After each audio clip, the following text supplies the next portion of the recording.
vous n'êtes... C'est-à-dire, je ne sais pas si vous connaissez le processus électoral dans notre pays. Le processus électoral est conduit par des organes. Et lorsque vous n'êtes pas d'accord avec les résultats qui sont donnés par la commission électorale indépendante, il y a un dernier recours qui est le Conseil constitutionnel. Assali Timoko a saisi le Conseil constitutionnel, il a été débouté. Donc quand on est démocrate, on doit quand même accepter les décisions donc, des organes en charge d'organiser les élections. C'est ce que je voulais te dire. Tu nous parles de la liste électorale. Ça encore, c'est une grosse incohérence, chers frères. La liste électorale actuelle, qui a près de 8,7 millions de personnes, est l'émanation encore de la CEI de 2010, où Laurent Gbagbo était au pouvoir, où lorsqu'il n'était pas d'accord, il se levait un matin, dissolvait donc la commission électorale indépendante, il cherchait son président, il nommait un autre président. C'est lui et Soro Guillaume, Premier ministre et président de la République, Laurent Gbagbo, qui ont organisé le processus de sortie de crise d'un commun accord avec donc, cette liste qui est sortie du recensement donc, électoral. Donc le RHDP n'est pas responsable de cette liste électorale.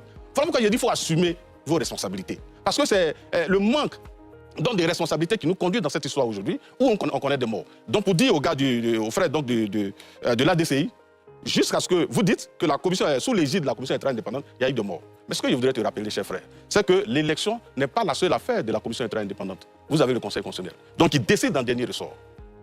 Donc s'il y a eu des troubles, s'il y a eu des morts, c'est dû soit à la commission électorale indépendante ou au Conseil constitutionnel. Mais en 2010, la crise qu'on a connue n'est pas due à la commission électorale indépendante, mais due à un président du Conseil constitutionnel qui avait été envoûté par le diable. Vous l'avez entendu dans ce pays, qui a pris une décision totalement contraire à notre constitution, en coupant, en sectionnant une partie donc des voix, près de, vous venez du Nord, j'espère, je crois. Mais il a sectionné près de 7 départements pour déclarer quelqu'un vainqueur. Vous trouvez ça normal et logique dans un pays? On peut faire ça? Alors que le processus électoral dit, lorsque le Conseil constitutionnel constate que les élections n'ont pas été tenues donc de façon régulière, il déclare, il annule donc le scrutin dans son ensemble, article 104, et organise un nouvel scrutin, donc 45 jours après. Mais il ne l'a pas fait, ça il nous a conduit dans une crise. Et il a reconnu après, pour dire qu'il allait trop loin. Le diable donc l'avait envoûté. Donc l'élection n'est pas organisée par la seule commission électorale indépendante, mais il y a le Conseil constitutionnel qui joue un rôle important, qui valide les candidatures. Après, donc il déclare les résultats définitifs. Et ça, il faut que vous le reteniez. Alors, vous avez un problème avec l'histoire.